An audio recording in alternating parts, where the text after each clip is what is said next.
I'm delighted to welcome everyone to today's webinar, The Right Words and Phrases to Use with a Customer. I'm Rachel, and I'll be your webinar chairperson for today.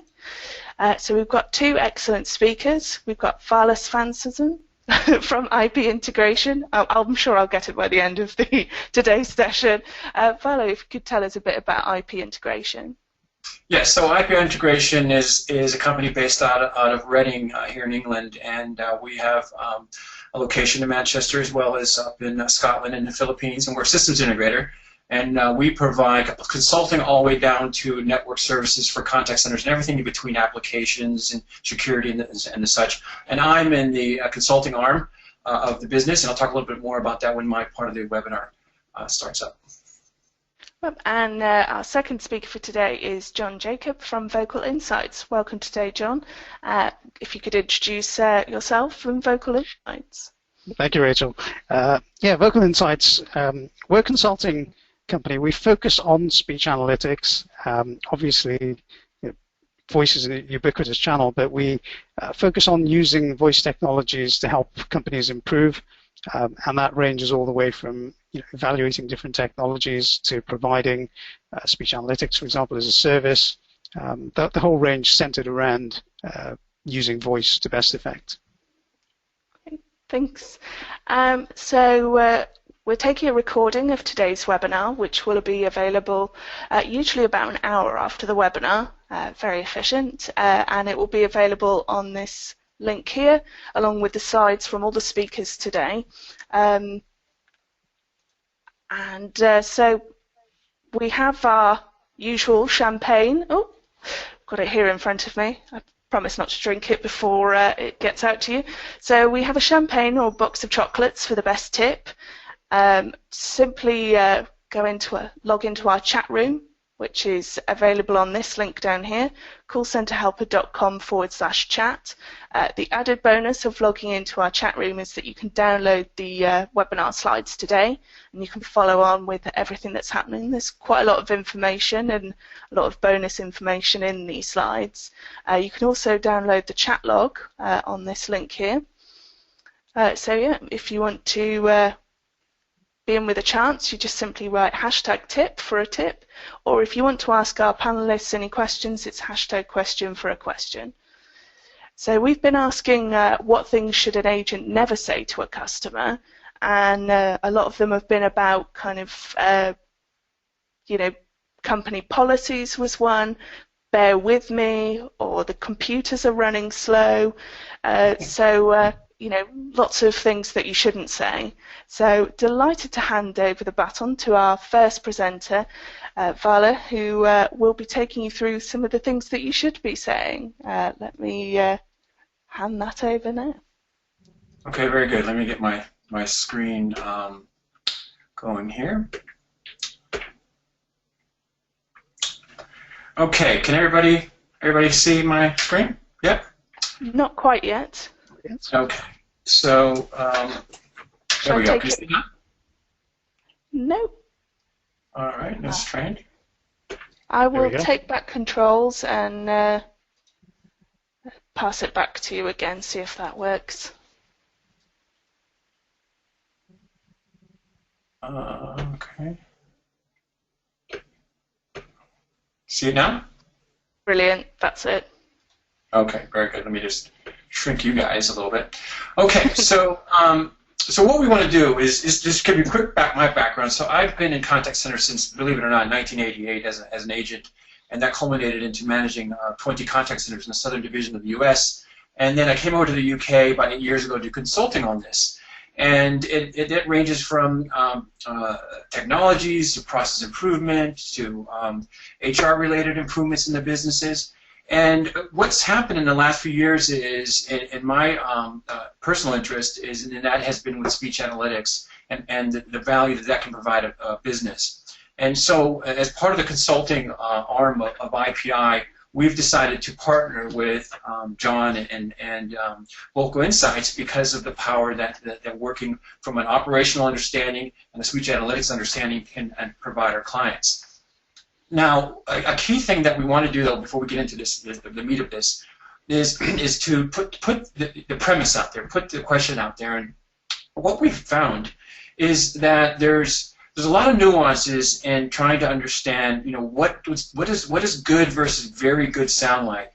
We typically go to a customer or a client, and we try to understand, what the challenges are, and usually they are looking for, typically they're looking for an understanding of what bad looks like and how they can improve bad.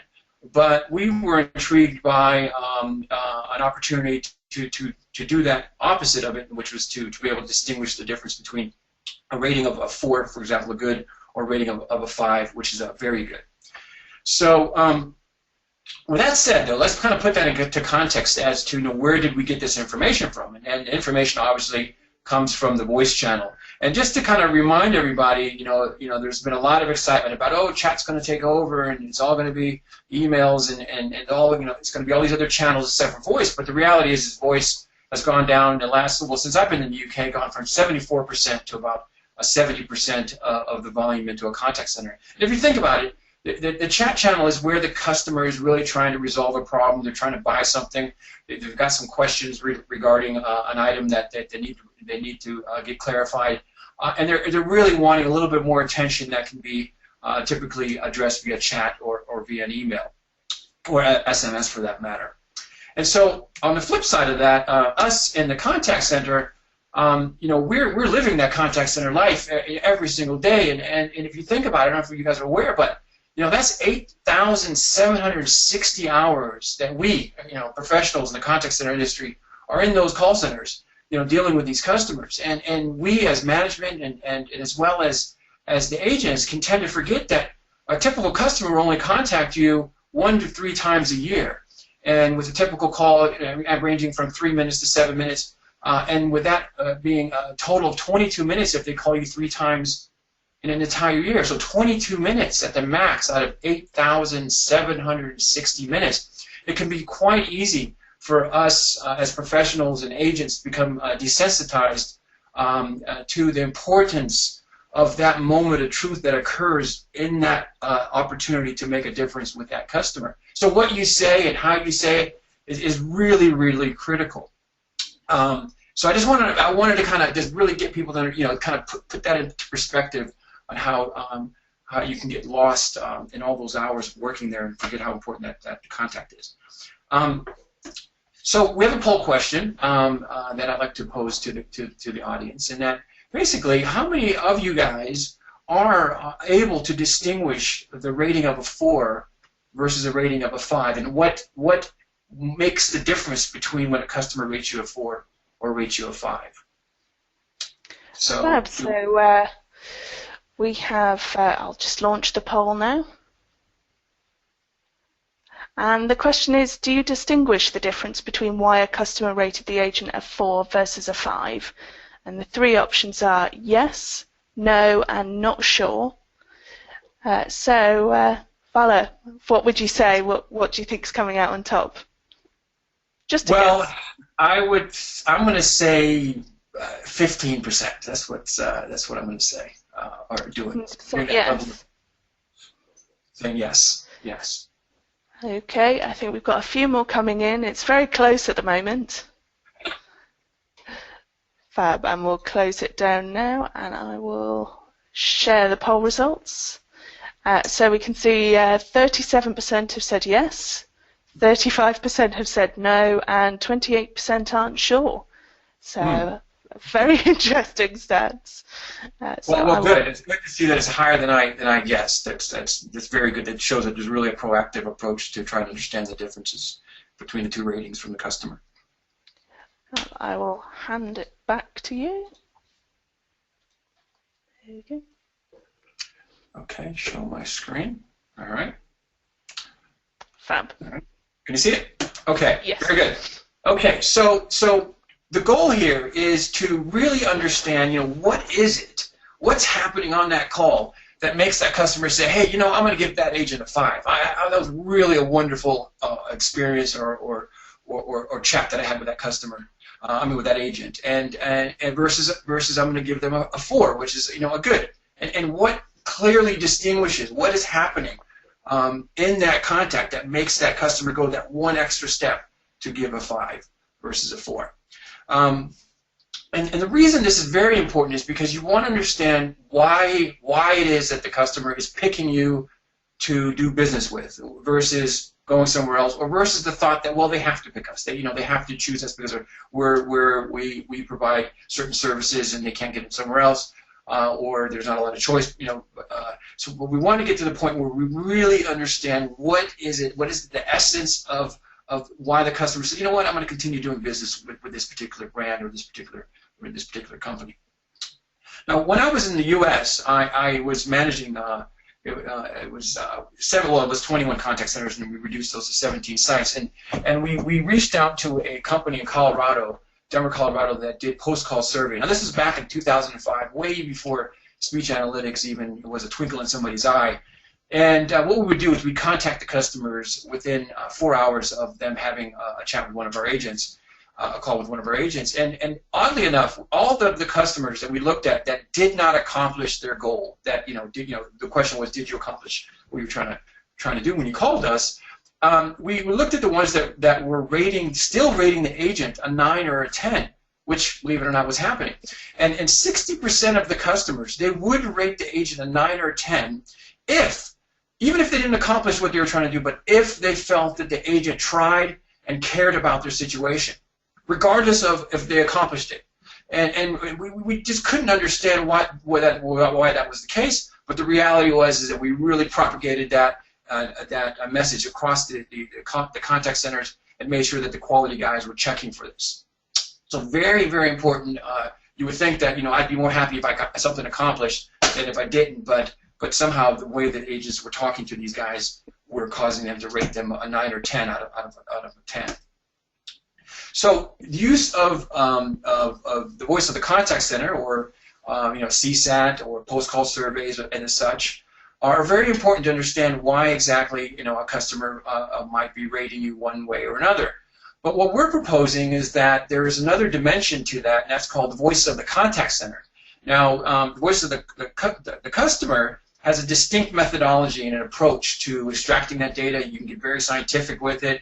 You can get very, there's a lot of soft aspects of that, but there's a methodology in the end. And what we're proposing, IPI is proposing, is that there's a voice of the contact center, which is that there's a methodology for extracting data from the contact center and applying the same type of rigor on it to increase customer satisfaction. So just to kind of point out the difference between the two. So there you have voice of the customer, and you have all the different channels that they can contact you, the different dynamics such as the generations, the different technologies, the different touch points, and all those things have different areas where you can try to reach out to the customer, try to understand what it is and how they felt about that experience with you. On the flip side, which is what we're here saying is the voice of the contact center, is where you have information coming out to marketing, information that's coming out about the customer, information that goes to the CXO and their associated stakeholders, to the employees, and the rest of the business, basically, from a collective approach to understanding exactly what is being said by the agents that drive the behavior of the customer. And you'll see as we go through this how speech analytics is a tool that can help us accomplish that. So these two things, voice of the customer and voice of the contact center, are exploited best by the area over here in the analytics component. Now, I'm sure some of you guys have been around a long time, have been in contact centers such as myself, where you start off with tape recorders, and then you worked into quality monitoring systems. Then WFM came in, and then lo and behold, we're here in 2017, where speech analytics is now coming to a point where it's quite easily offered as a subscription-based service. And the value and the operational effectiveness these things can apply to the business are tremendous. So we believe me, that's a whole webinar in and of itself. But we're going to focus in on, again, phrases and words that agents can say to increase the customer experience. So let's talk a little bit about the traditional way of doing things, though. Of course, the reality that we're all faced with is doing quality monitoring, is sampling of calls, is trying to understand what it is that the agents are saying or not saying. Are they compliant? Are they not compliant? Are they providing a good experience? Or are they not? And in my experience in the last 20-something years of doing this is that you'll get a contact center that will range anywhere between 1.5 to about 6% sampling rate in a month of their agents to understand how they're performing. And that typically results in about a 1 to 40, one quality monitoring to about 40 agents. So there's a cost associated with collecting this data. And with analytics, of course, we can do all of the calls basically overnight that happened in that particular day and understanding what's happening across the swath on those calls. Any comments on that, John, related to that topic right there? Yeah, no, I think the point there as well is not just the how small the sample is, but where you're sampling from, as you show in there, that you tend to get calls that are average. And really what's interesting is what's happening at either extreme of that distribution, not necessarily in the middle, but because of how small the sample size is, you're going to be picking from the middle. Exactly. So there are some limitations in that approach, but the reality is that it's a gold mine. And just to kind of give you guys some factoids, as we call them, there are about 15 words per tweet, or about 22 words per sentence in a chat. And in a contact center, in a phone call, for every 5 minutes, there's 1,000 words that are being sent back and forth between the agent and the customer. And if you're running a contact center, say you guys are running a contact center of about 150 seats, believe it or not, you're creating 500 million words of conversations per month. I mean, that is just huge amount of information that can be analyzed. And again, with the traditional methods, in a very limited way, but with some of the new technologies out there in a very, very expansive and detailed way. And it is exciting what we can do with it. So I'm gonna take it over to the webinar now over to John and let him talk about these words, because these words are an emotional connection that occurs between the customer and the agent, and we're going to talk a little bit about how these things can be manipulated to create a better outcome for the customer. So I'll let John, you take it away. Yeah. I will make you the presenter.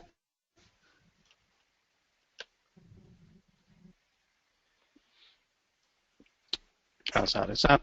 Can you see? That's perfect. Thank you. If you just go full screen.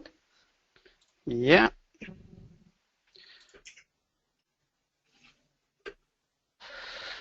Okay. Great. Thanks, Alan. What's your language, John?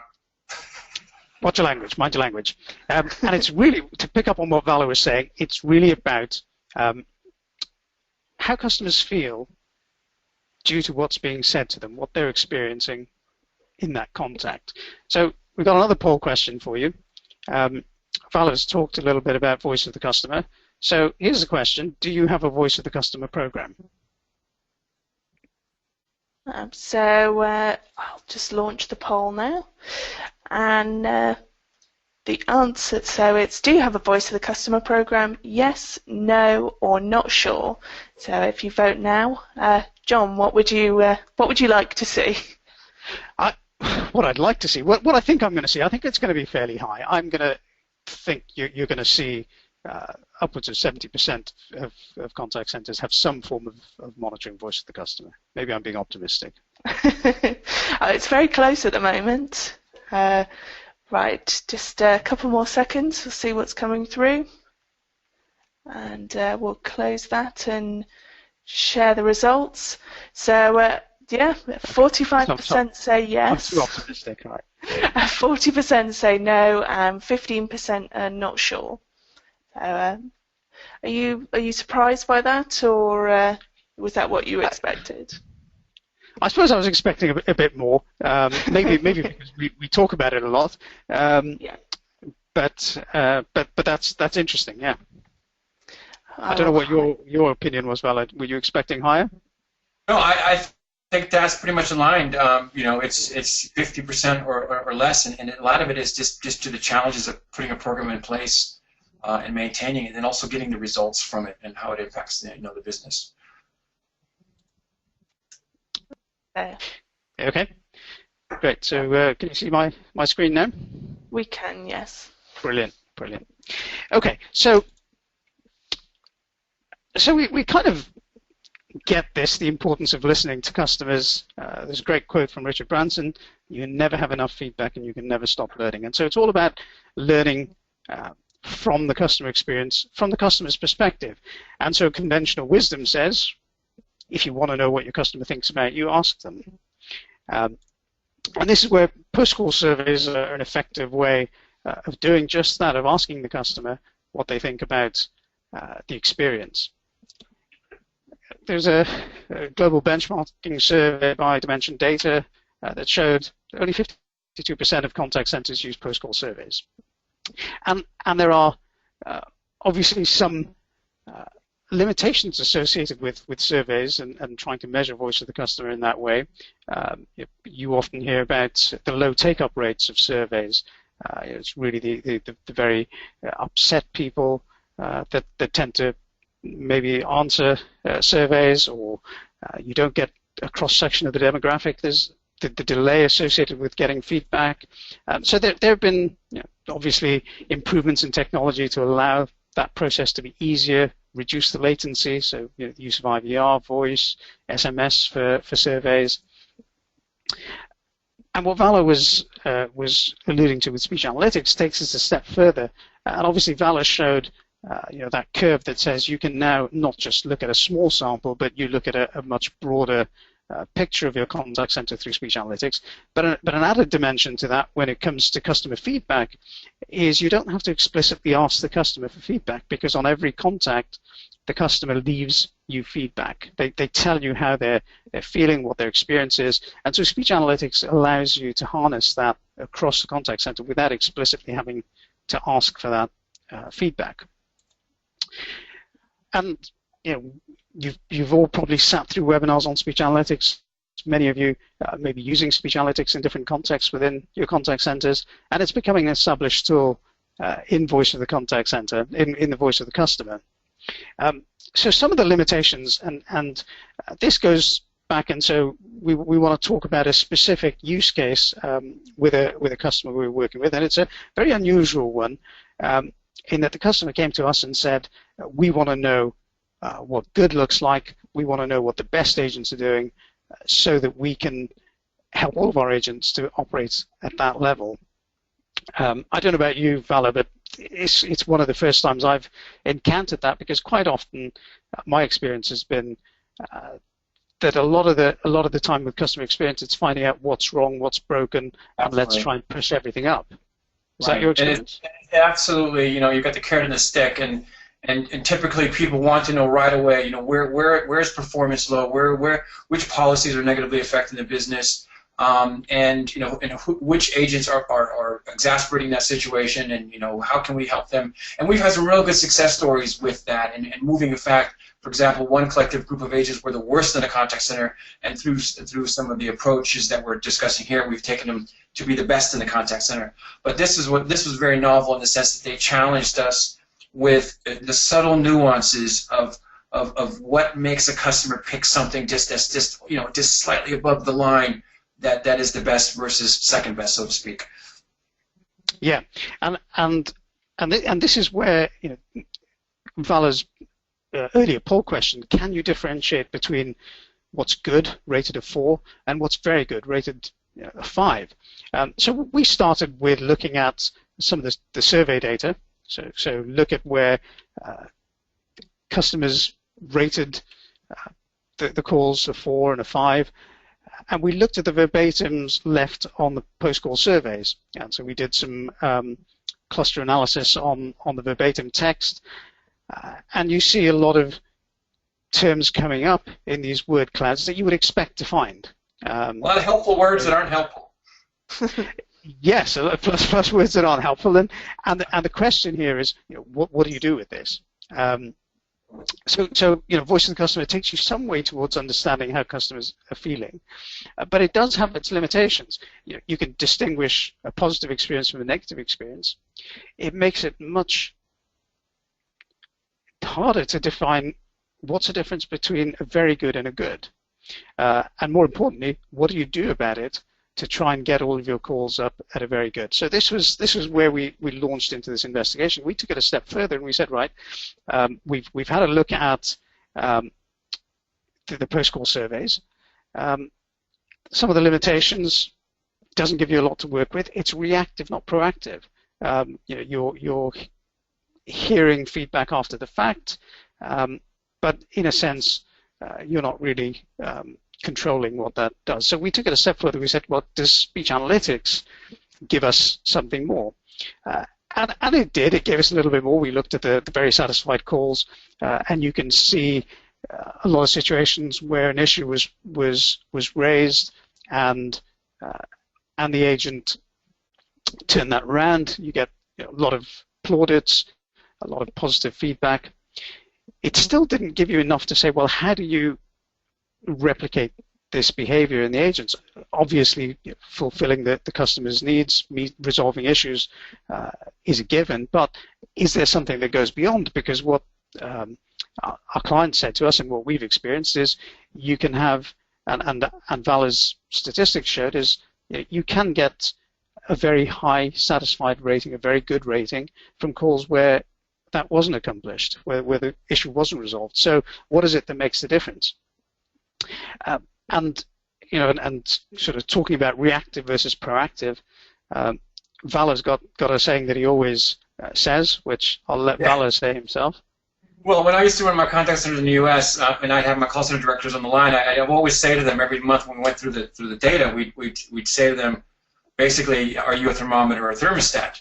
Are you basically reading out to me the results of this performance versus are you reading out to me data or information, the thermostat, that's going to drive the temperature for next month? And so it's all about, what is it that influences the outcome versus, oh, this is the outcome.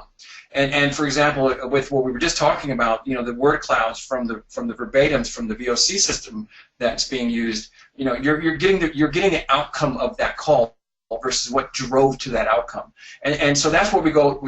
This webinar is talking about the right phrases and words to say that drive the outcome that you're looking for, which John will take us through. So we went a step further than just looking at what the customers were saying to saying, right, let's try and measure the voice of the contact center here. What's the contact center doing? What are the agents doing that's impacting customer behavior? Okay, and we found some very interesting patterns between the calls that were rated as satisfied, a 4 or good, and very satisfied, very good. And the language that agents were using was influencing the feedback. And at this point, it's important to just stress the fact that even when this feedback wasn't left in post-call surveys, in the verbatims, because quite often you can get a 4 or 5, but you don't always know why. If the customer doesn't leave feedback verbatims, then you don't really know why they rated you a certain way. But even when there wasn't feedback being left verbatims, you could gauge from the agent behavior some of the things that were influencing that feedback, and that's quite important. And it really had to do with the language. And I should say at this point that it's not about a list of words and phrases, tick boxes that you introduce this in your script and you can manipulate the customer's experience. It's not about that, but more about the behaviors that underpin the language that we were finding. Yeah. So Cool. What is the secret? What's the secret to the very what is the secret, John? You can tell us the secret. I'm about to tell you. I get the point, John. There were certain attributes that we found in the behaviors. Now, we talk about customer engagement a lot, and people want engaged customers. You look for things like empathy. You look for building rapport. What we found that was quite clear in this was that the best agents were actually taking the customer on an engagement journey, and it had some distinct steps to it.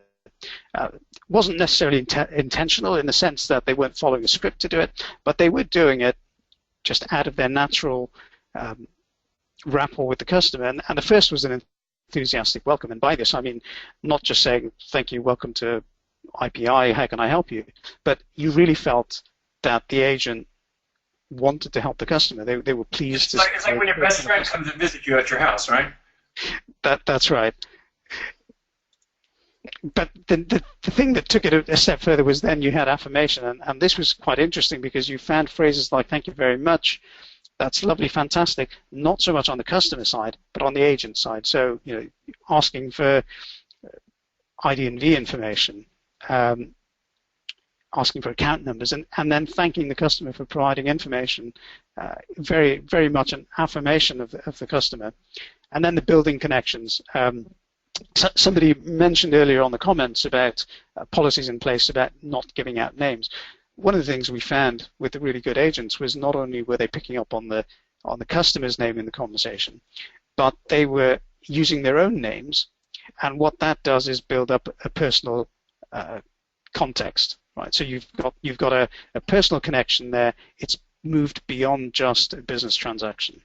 Yeah, like right in the middle of the call, they might say, and let me just remind you, Mrs. Wallace, you're speaking to Ballard today, and if you need for me to spell it out for you or whatever it is, just to make sure that the person really understands you're trying to own that call.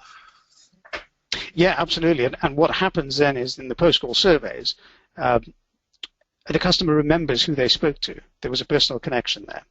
And then the fond farewell. And what you found along with the building connections was where the agents were picking up on situations that the customer referred to.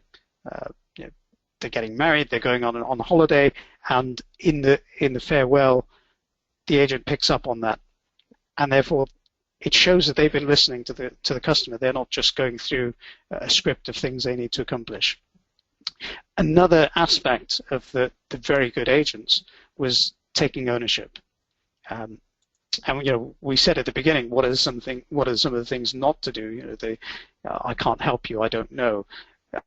The opposite of that is very much about taking ownership, and the phrases that we were finding for those very best agents is things like what I'm going to do, what I'll do, I'll sort that out for you.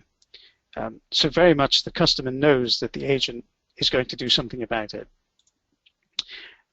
The third aspect was the proactive customer management, which is it was quite surprising to find the agents committing to take charge of this, to call the customer back. So instead of telling the customer, give us a call back when you have that information, or you need to call so-and-so, or I'm going to transfer you, but you need to talk to so-and-so, they were saying, right, I'll call you back, I'll check on that for you, and taking ownership beyond just on the call, but after the call, agreeing to sort it out and get back to the customer. Now, in certain situations, you've got contact centers where the agents can't commit to calling the customer back. But the reality of proactive customer management is key in the sense that you could even say to the customer, well, I will make sure these notes are updated so that if you call back in, the person you speak to will understand completely what's happening. You don't have to explain it again. I will make sure that this particular email that you sent me gets passed on to the right department, so you don't have to worry about that happening. So it's about taking, you're showing that you're going to do something above and beyond that will occur, even if it's just taking the notes and confirming that after the call's finished, which is a commitment. Yeah, that's right. And those phrases, and again, to reiterate, it's not just that they said the phrase, but it's the behaviors that underpin that, which made the customer feel that they were important, they were valued, and in turn led them to rate the call as very good. Which I just want to reiterate to the audience that these are behaviors, these three things, the proactive management, the agent taking ownership, and the customer engagement journey, these things that we're pointing out here were the difference between a good and a very good, where that these three factors were all in interplay in the call, so that even it's real subtle, but it's when the customer would rate that agent a 5, even when they didn't put verbatims down, that 5, when we look back in the call, they were illustrating all these behaviors in this language that John's talking about. And what was really eye-opening about this is we're finding empirical evidence to what in hindsight looks intuitively makes a lot of sense. I saw this great quote. You've probably all seen it from Deming about how without data you're just another person with an opinion. And then I laughed when I saw an article in Forbes, and the title said, if you don't have an opinion, you're just another person with data. And effectively, this is putting the two together and saying, well, we've got an intuition of what works, and here empirically, using speech analytics, we're finding that is the case. The very best agents were exhibiting these behaviors that were leading to customers rating them as very good. It's just worth at this point saying one thing. We've talked very much about what words and phrases and behaviors lead to a very positive feedback. Something to just focus on quickly is things that you're not saying. One of the things in the analysis we do is just look at the amount of silence on calls. And again, it's not about absolutes here, very much about distribution. So when you see distributions that are skewed and you have pockets of agents or types of calls that stand out from the norm, you've got a lot of silence on there. Or if you look across agents and you see some agents that have 25 to 30% of their call is just silence versus the rest of the agents who are down at under 10%, that tells you that there's room for improvement. Either there's improvement in processes, there's improvement in coaching, and what we're finding, and Vala, you can probably substantiate this from some of the studies that you've done, that that amount of silence does also give an impression to the customer. Absolutely. In fact, if you look at some of the charts here, the one on the upper left-hand side, this is a distribution of an actual contact center. And if you notice there, 5% of the agents are upwards of 30% pure nothingness happening on the call. It's just pure silence. And there's another factor that we didn't display here is the number of time that these silences are occurring. And we're talking about things more than 3 seconds, 10 seconds in length, not just the typical silences that occur in a conversation. And what we found is that the agents that had high frequency of silences and lengthier silences, the customer would actually rate them as low in knowledge. Even if the agent knew what they were talking about, they would still be rated low in knowledge. Now the scary part is sometimes you might run out to the floor and say, oh, the training needs to be better, coaches need to be better, we got problems. But the reality is that this might be exacerbated by your systems. So for example, an agent might be waiting for a screen to refresh or waiting for a certain CRM system to boot up. And unfortunately, those silences contribute to the customer, again, thinking that the agent is not knowledgeable, thinking that your company hires people that don't know what they're talking about. So it's really critical to understand the distribution of this, and if it is a human factor related issue, or if it's a technology factor related issue. Yeah. And so just to sum up, what you say, the way you say it, but more importantly, the behaviors that underpin that from the agent side does impact the way the customers respond and the way they feel afterwards, and consequently rate the calls. And so you then have an opportunity not just to monitor, as Vala was saying, be a thermometer, but to be a thermostat, to be able to set the dial and say, where do you want customers to be rating you, and therefore what behaviors do you need to put in place and make part of your contact center ethos in order to drive that behavior. Yeah, absolutely. Thank you very much for that, John. We're going to head across to the chat room now, where I can share what's been happening. So can you see my screen? Yes. Brilliant. So there's quite a discussion going on. So we've had a tip in from Jennifer, who said, never tell a customer that you don't have time to handle their call or query because you're due to go home or on lunch or miss your bus. Believe me, I've heard this. I'm sure nobody wants to hear that. Not a very personal touch. No. Simon said, customers often seem to rate a 5, even if the overall experience has not been great. I think they're often being kind to the agent. Vala, would you say that's your experience, or?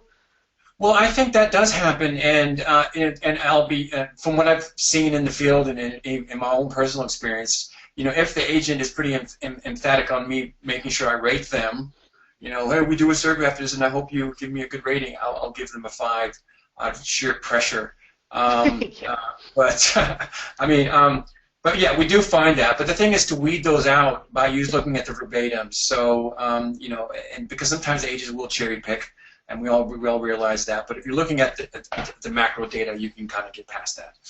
And I think another thing I'd say is, we've all been probably in classrooms where you've heard the teacher never gives an A, and you've got people like that who'll never rate you a 5. That you could give them the best service, and they will only rate you a 4 at best. But I think what happens is that when you look at the data overall, and with something like speech analytics, you get to look at a broader sample, some of those average out, and then you start to see those behaviors coming out. Thank you. We've had a tip, also in from Simon, who said, we encourage our advisors to use I and me rather than we and us, as it conveys a greater sense of ownership for the call. Very good. That's very good. Oh, we've had a question in. Does anyone have any advice on how to drive up post-call survey completion rates? John, obviously that was in your presentation. Do you have any advice? I think one of the things, not only on driving up the rates, but also obviously the latency. How soon after the event you survey somebody has a great impact.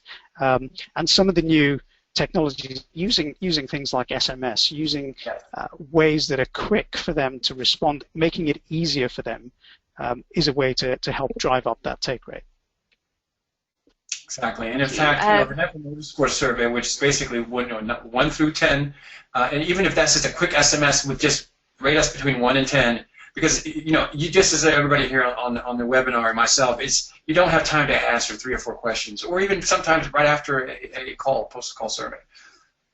Yeah.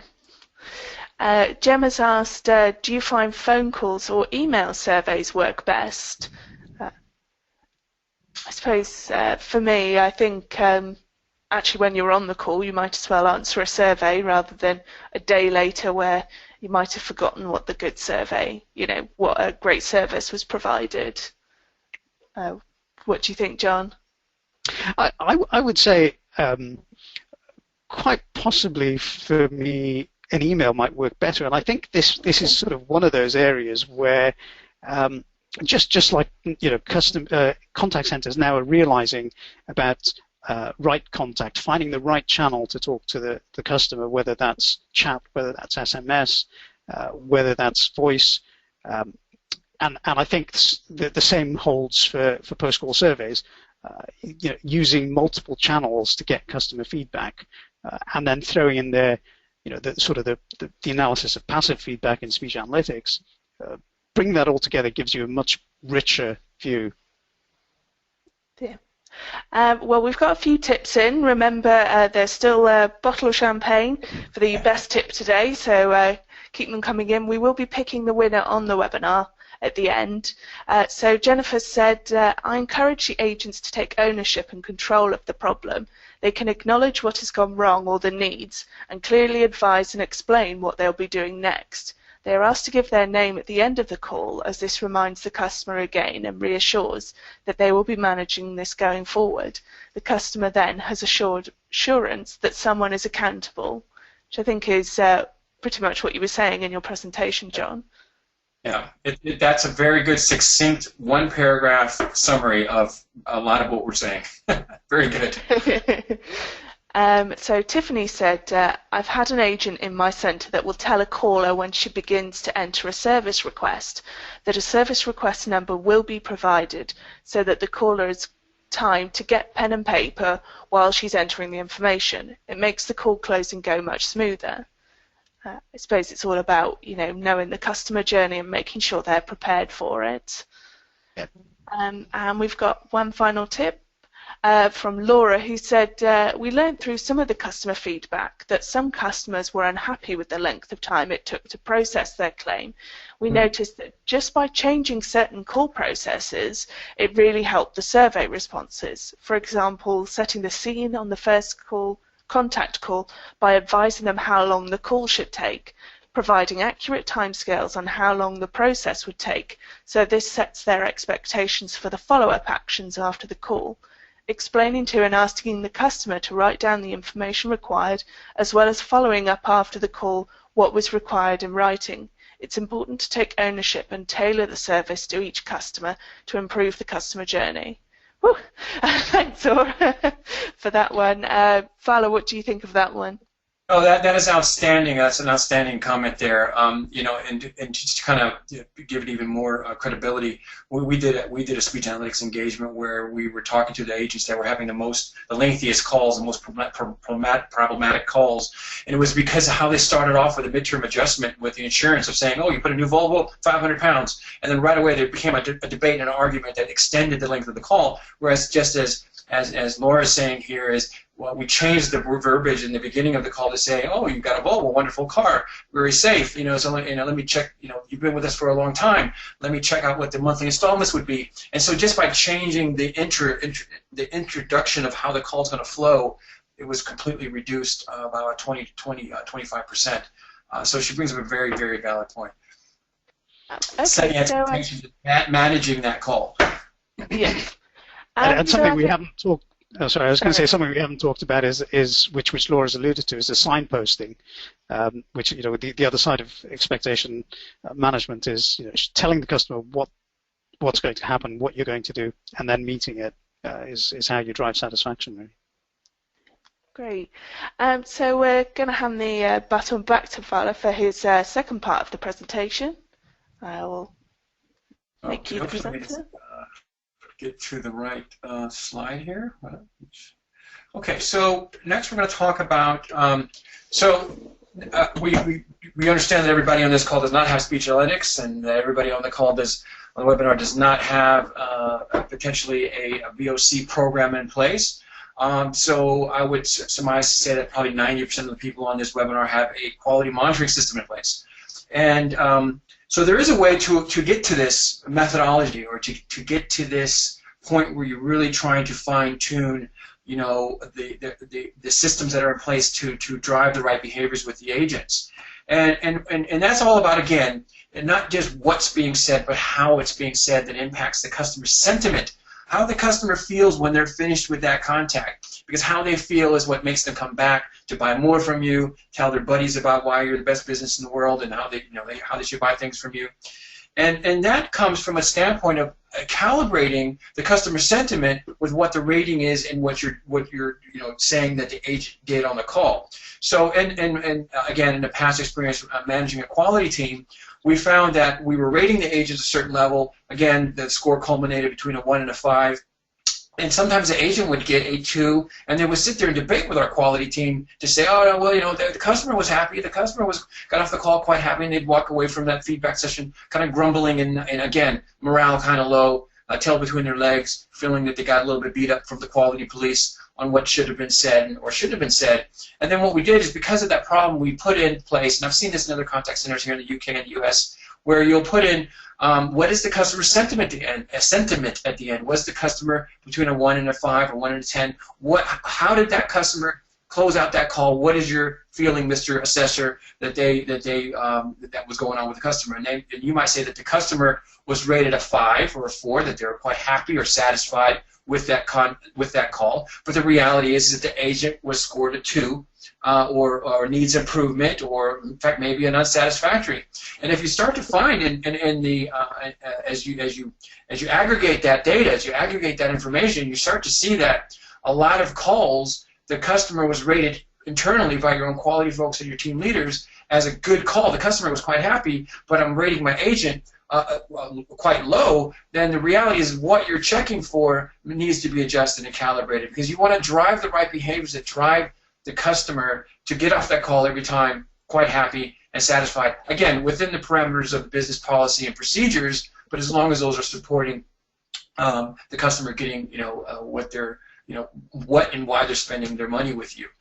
If you find that a lot of times that the agents are coming out at a low score, but the customer's coming out as very happy, then it could be also that your processes and your policies need to be looked at as well.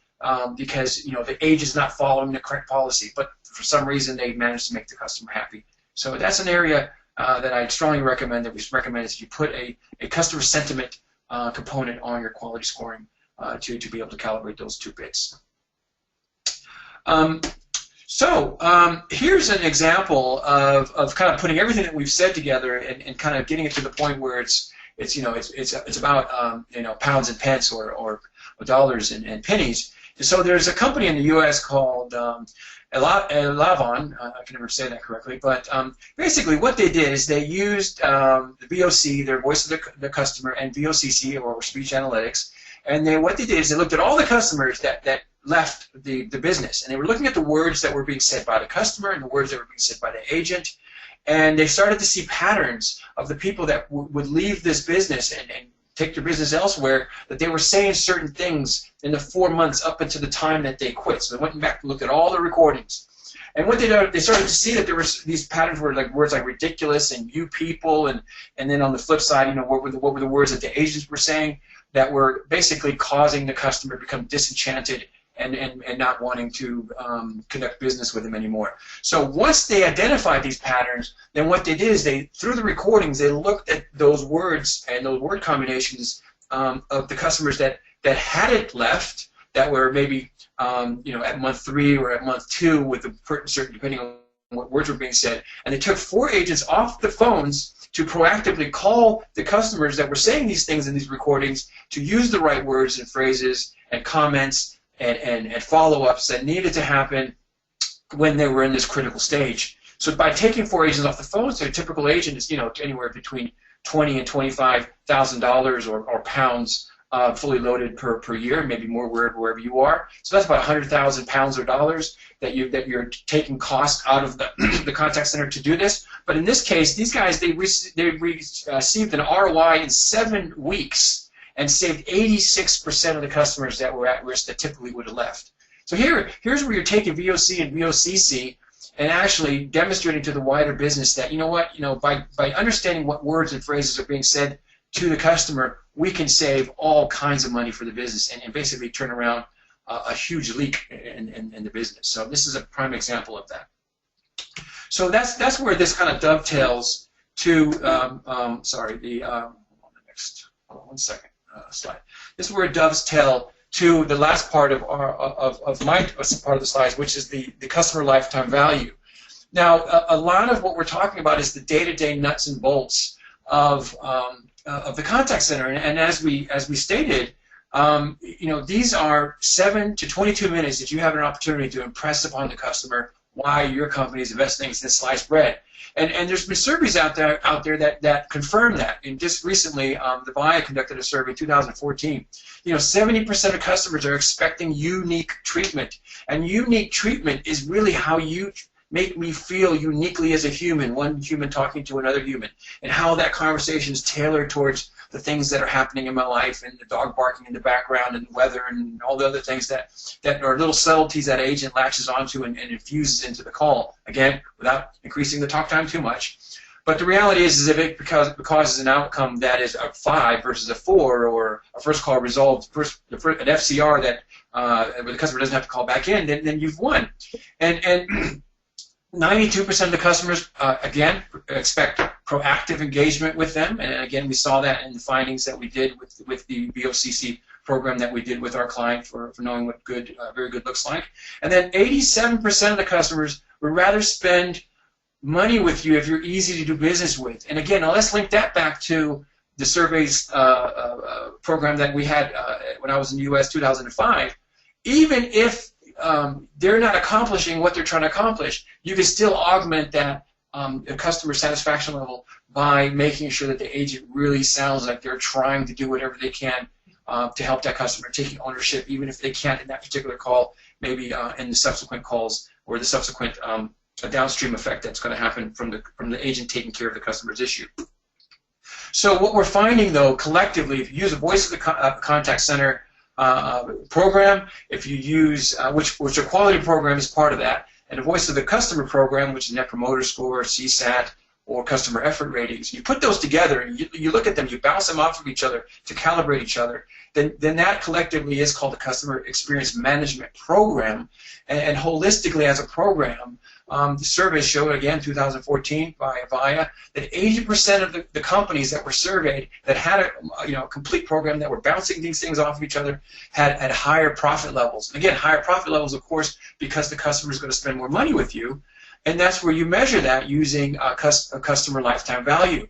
Now, I'm sure you've got the accounting department that's trying to tell you cut costs, make more money. You've got the MD or the CEO that's saying you got to sell more, bring up the conversion rates, and all these things. So there are components of a customer lifetime value that basically create an algorithm that says, okay, this is what it is, and this is how you could increase it. And there's one bit that's left out that we've been talking about. But let me take you through it here real quick. And that's the top line growth, improve your sales, increase retention, sell more, convert more, cross-sell more. When the customer calls in, sell, sell, sell. And of course, everybody's really trying to do that.